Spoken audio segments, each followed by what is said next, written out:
Good morning, everyone. I'm Kevin Allen, and I'm joined by my usual broadcast partner, former NHL defenseman Tom Laidlaw. Played Levinson's for those New York Rangers and Los Angeles Kings.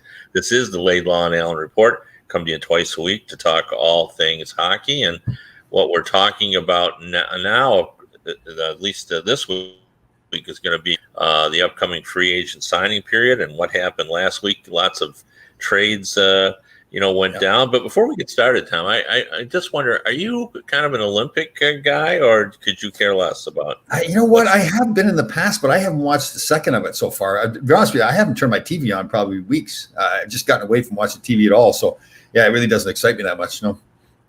How about you? Yeah, no, Oh yeah, I've got my usual fascination with it. I find it so amusing that we don't care about swimming or judo or fencing or any of those things at any other time except for the 17 days during the Olympics.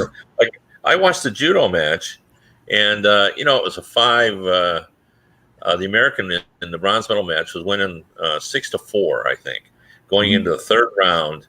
And this other Egyptian woman suddenly, kicked her in the head twice and, punched her in the stomach. And next thing you know, it was like 17-6.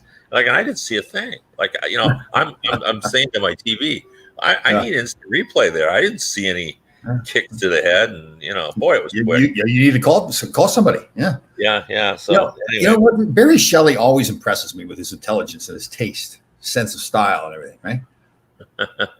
Did you see the pizza from yesterday? I really didn't. As I mentioned before we went on the air, we had all 5 grandkids here, and we actually went out for breakfast, and a couple of firemen.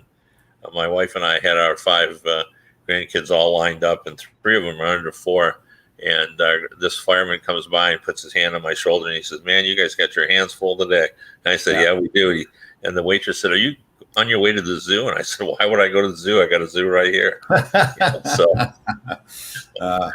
I made barbecue chicken pan pizza. Oh, delicious. Yeah, I'm not sure I would be all that excited about it. I'm just one of those, and I'm sure it's delicious because everyone in the world loves barbecue chicken pizza, but chicken doesn't go on pizza for me. I just like chicken, and I like barbecue chicken, but the idea of putting it on pizza, I'm more of a traditionalist with pizza. Yeah, so, I think you are. Yes, you are. Yeah. The first time I made pan pizza too. It was good. Yeah, my son actually makes pan pizza as well. It's one of his. He lives in Chicago, so I guess he just figures he's got to make deep dish pizza, but he does a good job with it too. So, all right. Well, I'm glad our friends are enjoying your Sunday. I always do. I look forward to it, and I would have probably, last week I was so disappointed because you just had a smoothie for Sunday. Yeah, but that's more. We need to clarify something. That's more than a smoothie. Like, that's a meal in a glass. Yeah, well, maybe, but as I've said to you before, I like the corn stacked up, and you got the sweet potatoes going. You got the cast iron skillet or whatever it is with your salmon going on. I don't want to see you whirling a blender and sticking avocado in it and saying, "Well, this is an outstanding meal." I don't want to see that. You're not getting it. You're not feeling it. I don't want to see that. Right. It just to me that's kind of the definition of obscenity. A Sunday dinner. Sunday dinner out of a blender. I've seen Sunday dinner.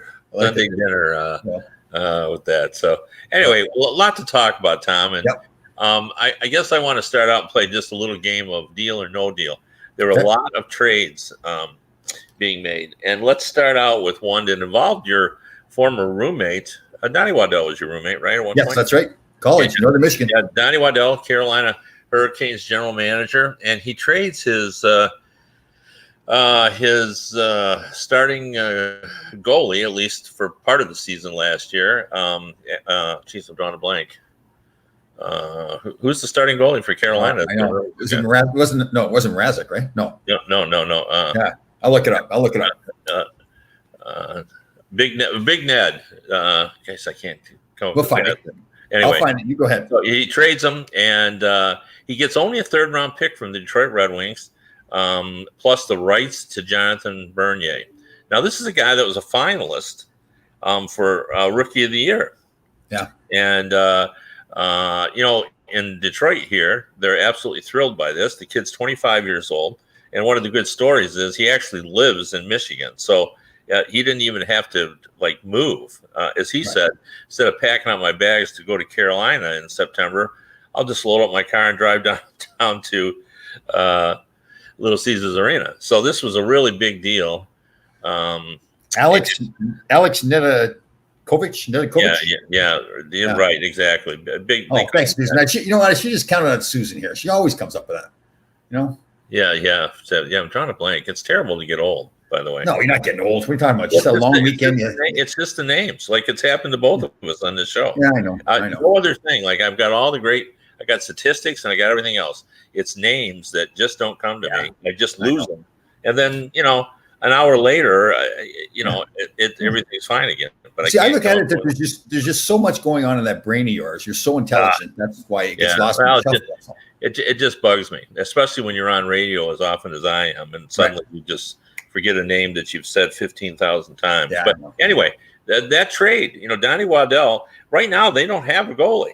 Because it looks like Mrazek's going to go to free agency. I guess they could re-sign him, but and a lot of people were at least the fan base in Carolina was disappointed because it seemed to be over money. I think they were fearful of him going to arbitration. He had a really good year. He was 15 wins, 4 losses, 5.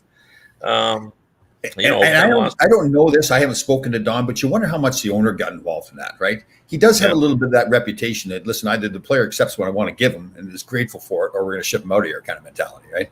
Yeah. Well, I don't know. I mean, I don't think that Waddell can't recover, and recover is probably the wrong word. I think there are goalies out there they can trade for Kemper. Who I think they're very much interested in. I think there will be in on Freddie Anderson. They can sign Bernier. Bernier has played well for the last couple of seasons at Detroit.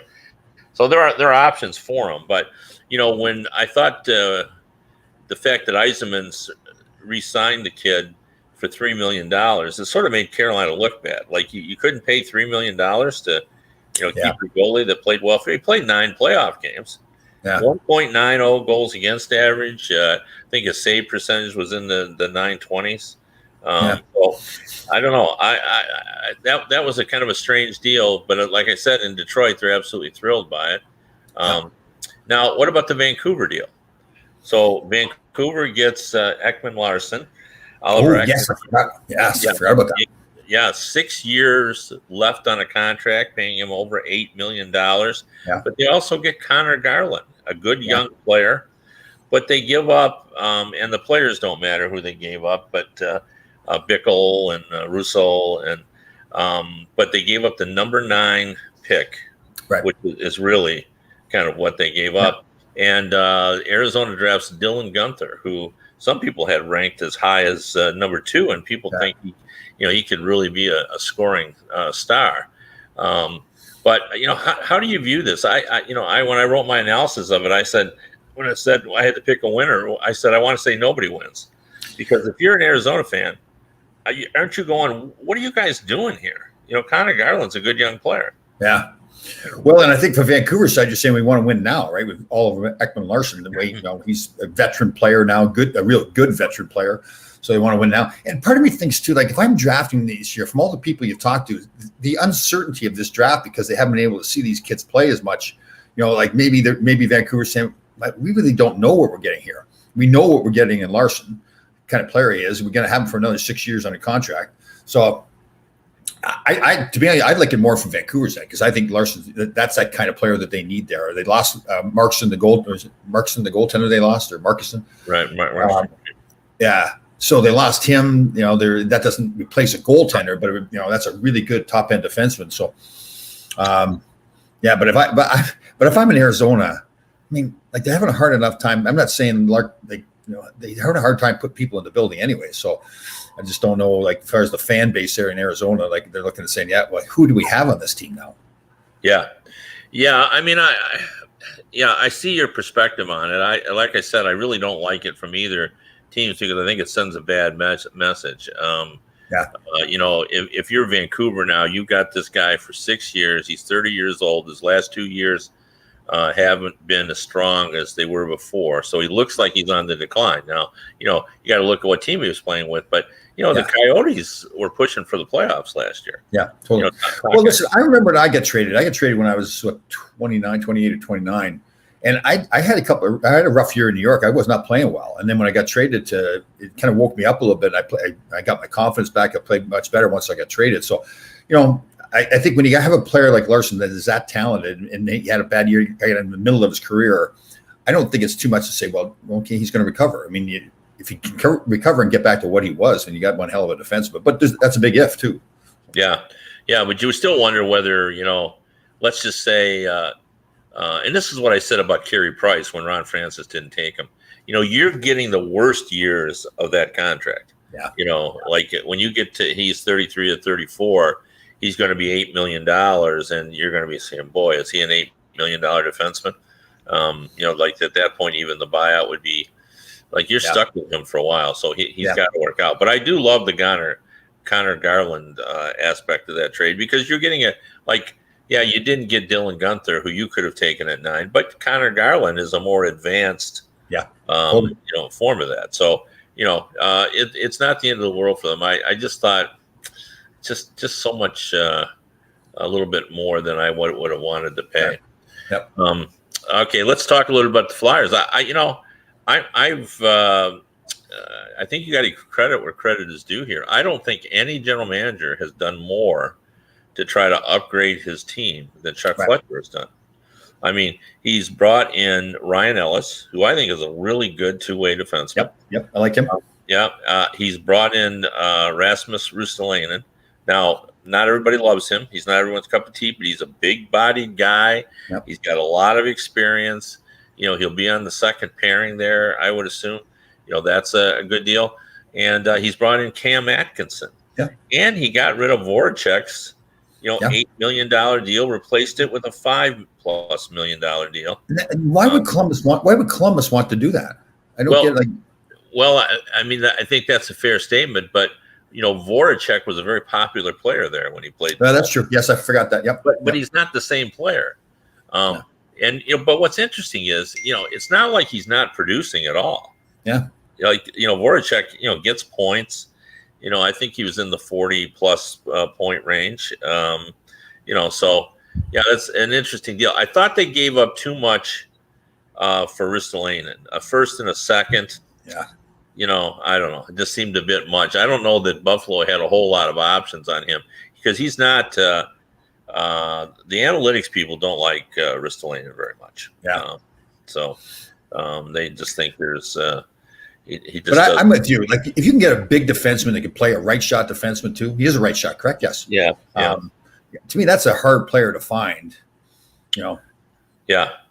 Well, I just discovered today. I'm writing a piece about the Red Wings and their free agents. Right shot forwards are hard to find. The Red Wings only had 3 right shot forwards, and they're all unrestricted free agents. And Glendening might not come back. So Yzerman said, we're looking for right shot forwards. Yeah. And I went and looked at the free agent list. There weren't many of them. I mean, not as many as you think. So. No, I agree. Yeah. I agree.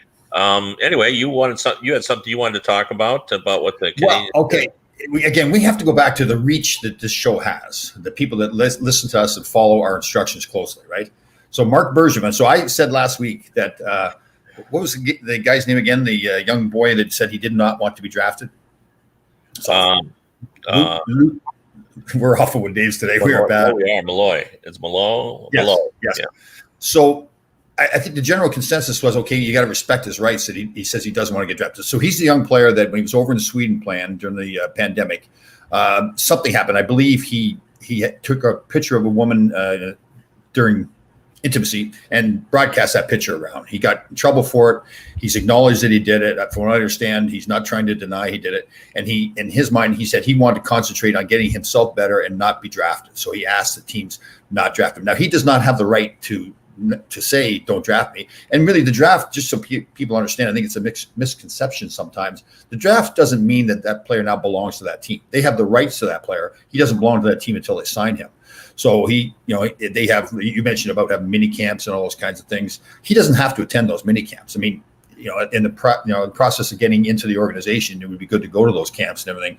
But again, he does not have to do that. So Montreal went ahead and took him with the last pick in the first round, I believe, for the 31st pick in the first round, I think it was.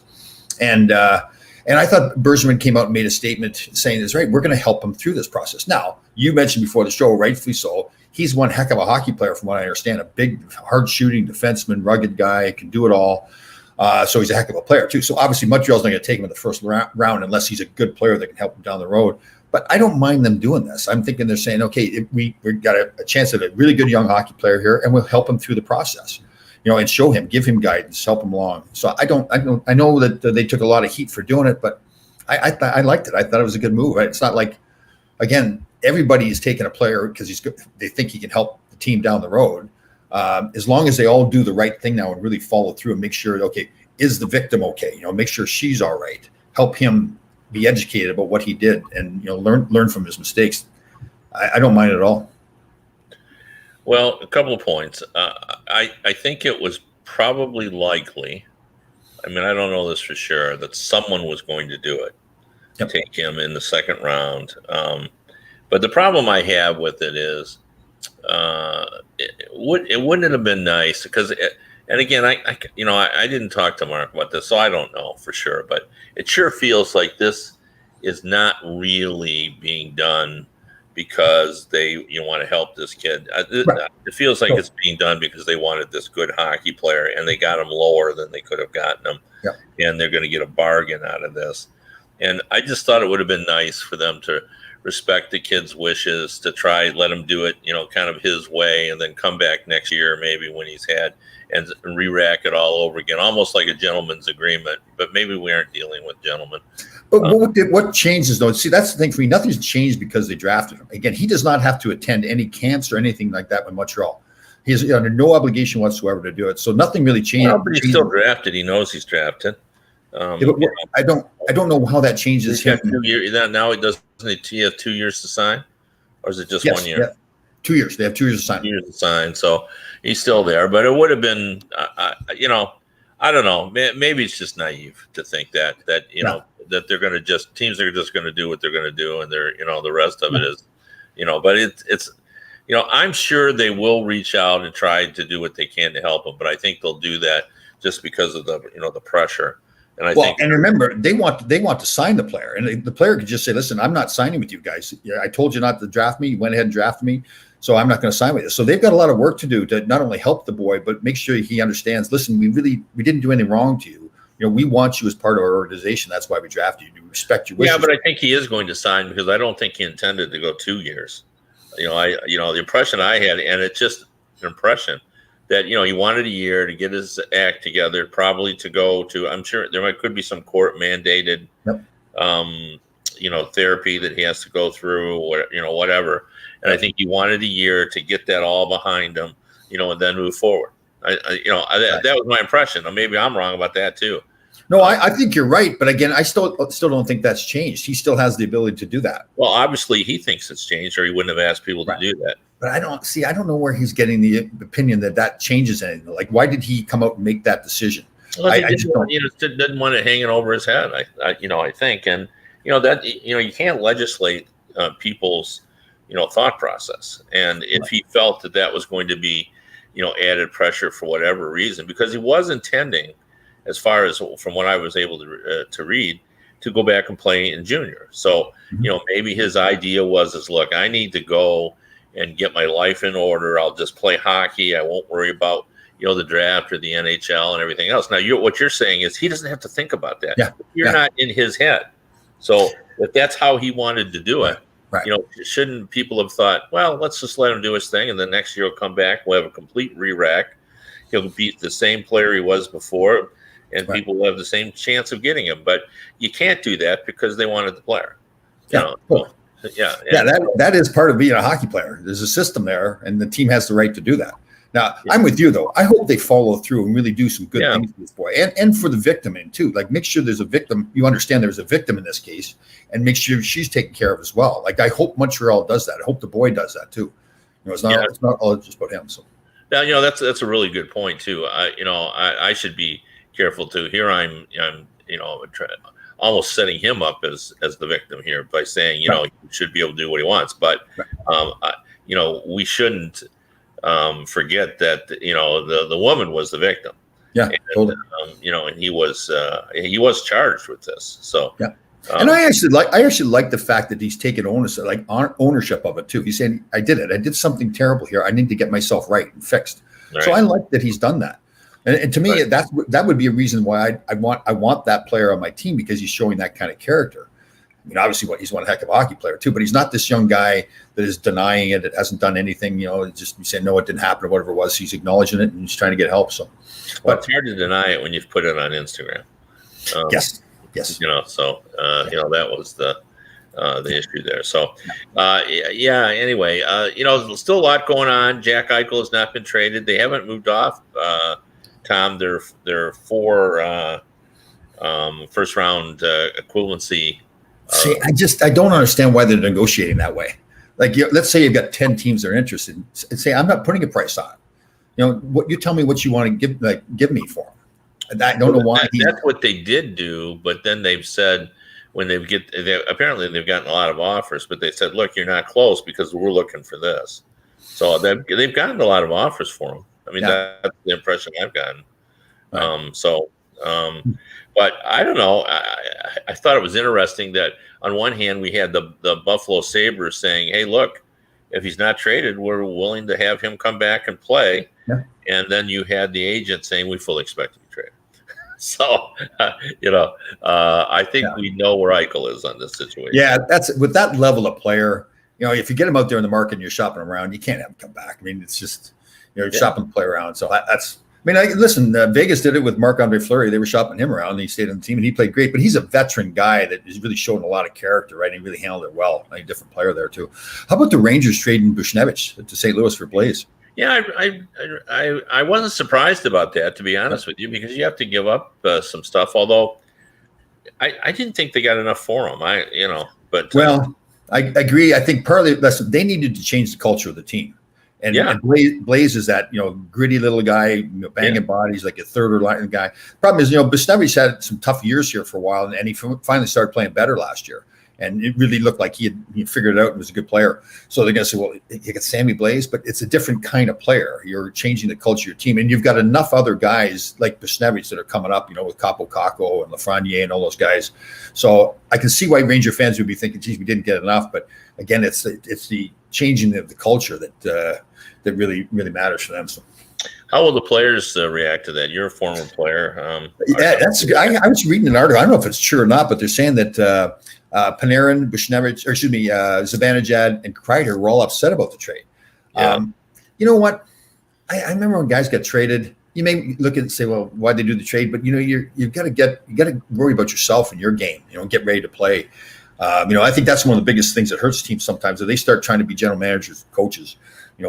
We get paid to be players as players, and that's what players have to stick to. And the trades that happen. So yeah, I think you're right on that. Although players in the modern game, can't be sheep. Yeah. You kind of. But you got to make sure it stays private. If you don't like the trade, you can't be talking about public. You go in, you talk to the GM, and say, "What the heck were you thinking about?" If you want to say that, yeah, but right. Yeah, no, I agree with that. I mean, part of the team in hockey, chemistry is such an important, aspect, and you at least want to give the appearance that there's total harmony. Although, we've seen some teams that didn't get along at all who have been very successful. Oh, totally, yeah. Susan brings up a good point here. The team wasn't too happy. Zuccarello was a really well-liked player by the fans and his teammates, and they weren't happy about it. But yeah, you move on. Okay. Yeah, Susan's right on that. I mean, the traditional NHL approach to these kind of situations is get over it. Yeah. I mean, that sounds harsh, but that's the way it has always been in the NHL. Yeah, and really, it's the truth because you can't change it anyways. It's already done. No, that's right. I mean, that's just the kind of way it is. Like next man up. So I've always found I'm talking to guys too. I shouldn't laugh about it because it really isn't funny. But when a guy injured, players have told me this.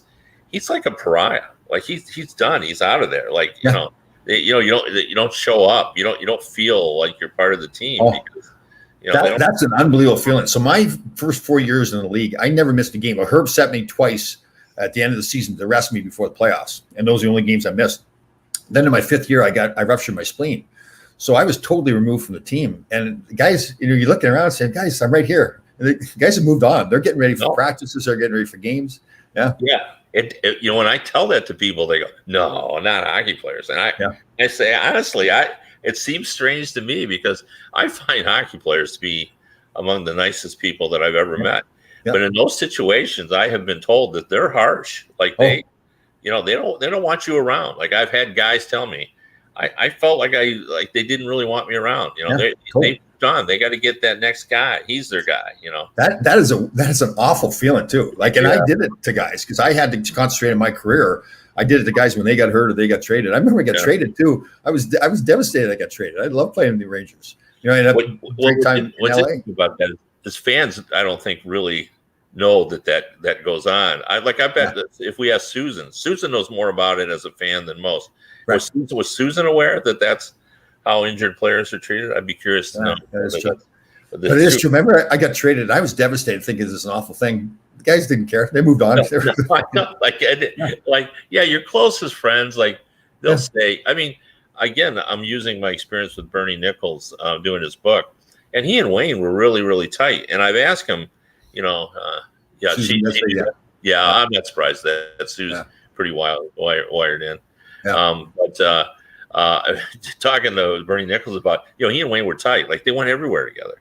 They had lunch together. They went out at night together. I think Wayne appreciated the fact that Bernie was a non-drinker, so he could sort of make sure everything was good. And then he got traded, and Bernie knew that Wayne had to sign off on that trade. Yeah. Like they weren't going to trade Bernie without Wayne's blessing. You know what I mean? Like so, but they didn't have anybody to play with Wayne back then. Yeah. So Wayne wanted the idea of getting Sandstrom and Tony Granato from the Rangers. That was appealing to him. So Bruce McNall was friends with Bernie Nichols. He used to go to the casinos with him. He used to go to the racetrack with him. But Bruce and Wayne had to, of course, approve the trade, and Bernie was out. They were friends. I mean, hockey's a tough business. It really is. Yeah. And even though everybody's friendly, when it comes to after you're traded, you're dead to me. It's true. We're guys that you fought battles with, in playoff games and everything, you're bleeding, sweating, and all that kind of stuff, and they're gone. They're like, don't come near me. Like even more back then, like when you were a teammate with one guy and then you played against them. I remember we played a playoff series. Jimmy Carson was in LA when I first got there, and he got traded to see the Wayne trade, and it was in Edmonton, and we played a playoff series. And I remember one time we were losing. We were down in the series 3-1, and we had to change things. And Jimmy was a really good offensive player. We played a game in the Great Western Forum, and he was in the corner. And I just pile drived him with a forearm shiver right to the jaw, knocked him out. And I remember, listen, I'm sorry, but I want to win, and you're playing too well. I'm going to take you out of the game. And that's the way it was. Well, and again, it's surprising coming from those players like Nedeljkovic. When he came to Detroit, he did a press conference, and he was talking about that Thomas Greiss, who will be his partner in the net in Detroit, he immediately called. And not only that, but Thomas Greiss' wife called Nedeljkovic's wife as well, setting up a meeting. Well, that's how hockey players are. Yeah, totally. So, then it's surprising when you hear that when the guy gets injured, they prefer you don't show up. Don't be around the team. Yeah. I wonder if there's some superstition there too about, don't bring your injury-prone ways to this dressing room. So I'm one time, great guys too. I won't even mention the names, but I had a Jeep at the time I was driving, and we were playing at Madison Square Garden, and Bobby Nystrom hit me with a forearm shiver and knocked me out, and I had to spend the night in the hospital.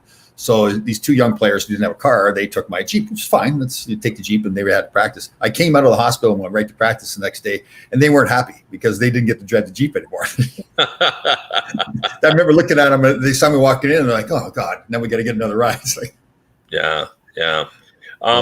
Just switching back to the competition again, and things that we saw and are still to come. Now, we have some big things, on the horizon still. We've got the Eichel trade, but we also have Ryan Suter, and we have Keith Yandel, the buyouts. We have Zach Parise and Dougie Hamilton as well. And Don Waddell, your buddy, said recently he didn't think the Hurricanes were dead yet with Hamilton. That when he told him to go explore the marketplace, Doug has done that, but he's kept in touch with Carolina. Yep. And I think Carolina still wants to sign him. Totally. So it's purely a money issue there. I think it looks like both parties want to be together. Yeah. But it's how much you want to pay them.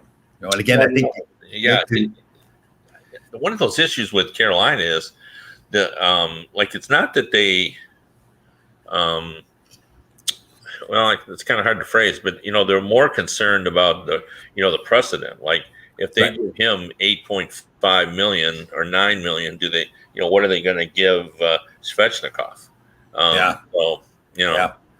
Well, and two other guys too, both defensemen. How about Susan mentions this too? Tony DeAngelo gets bought out by the Rangers, and how about Seth Jones?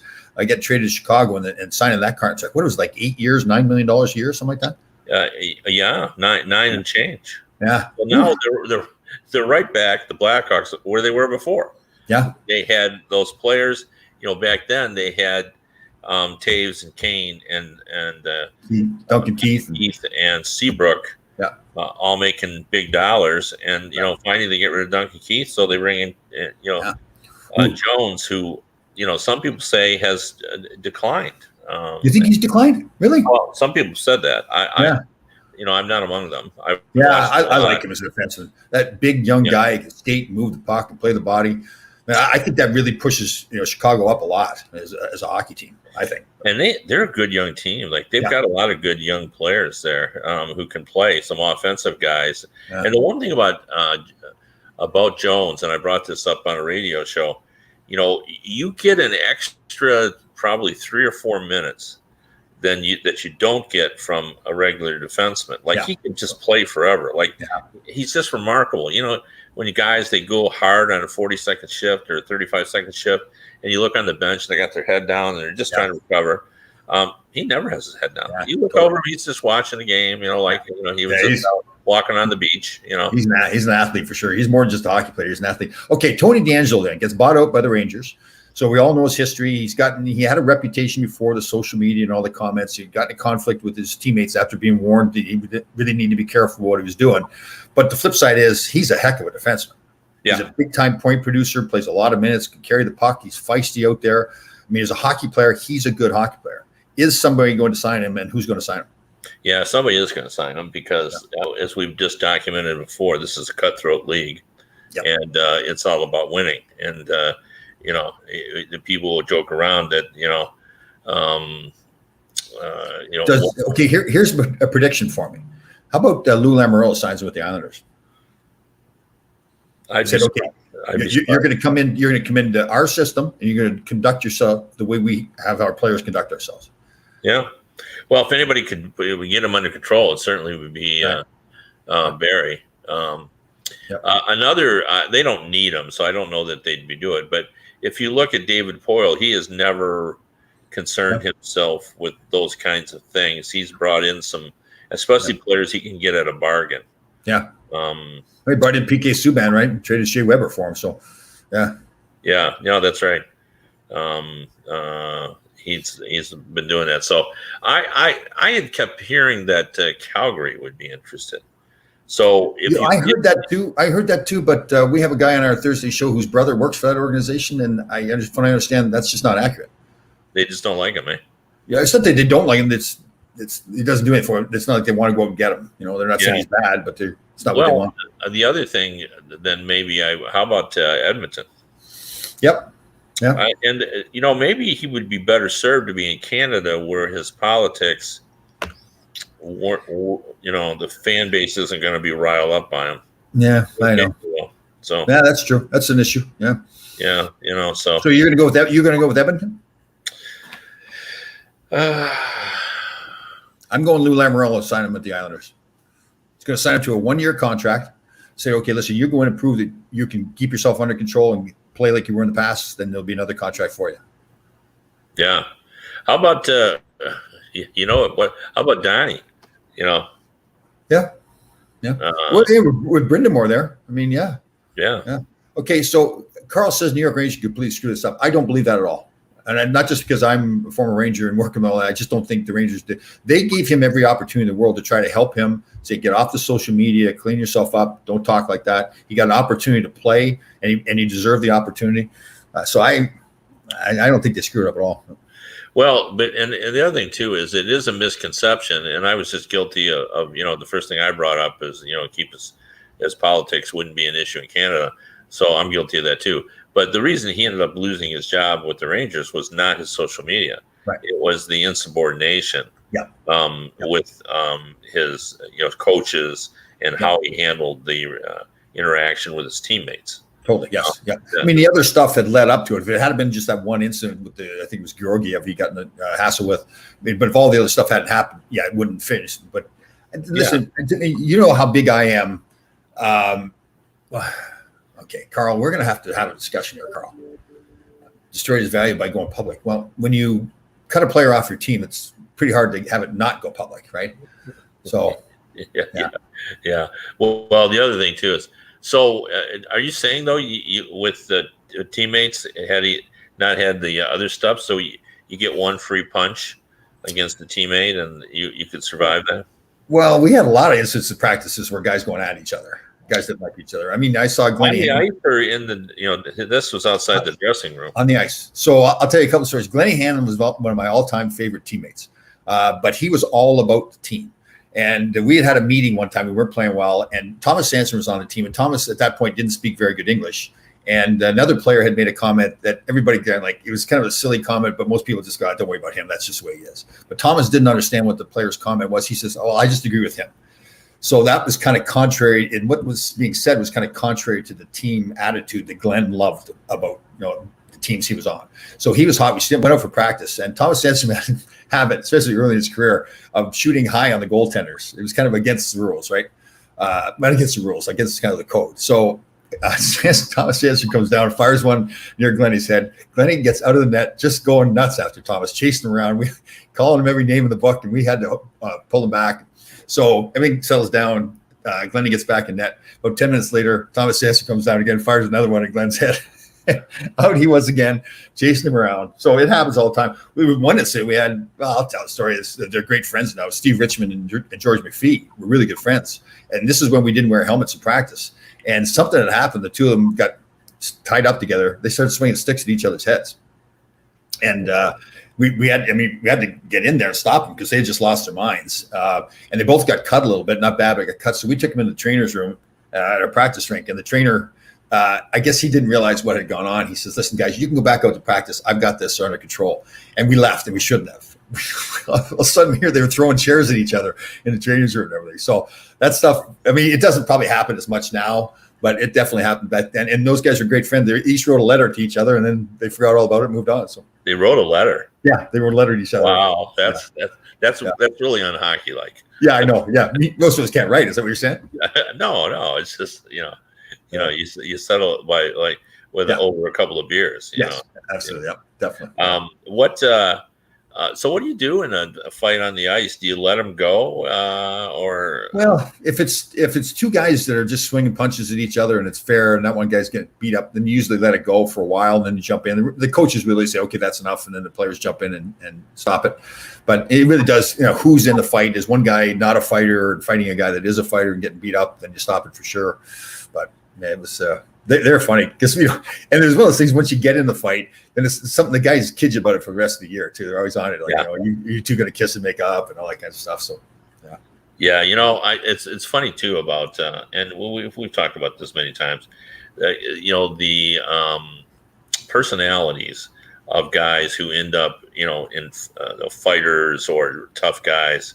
is so different when you meet them in the Yeah. off year. I mean, George McPhee is so intelligent. Oh yeah. And very educated, Yeah. and to think about the way he played the game, which Yeah. was, it's really And, amazing. he's a tiny little guy too. He's not a big man at all. No, It's just, I mean, he took on everybody. He was incredible. Yeah. Yeah, Same thing with the big heavyweights too. Like, you got a guy like a Nick Fatiou, fighting everybody. He's one of the funniest guys, great teammate and everything. So yeah.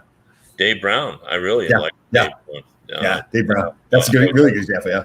Yeah, it's like talking to him.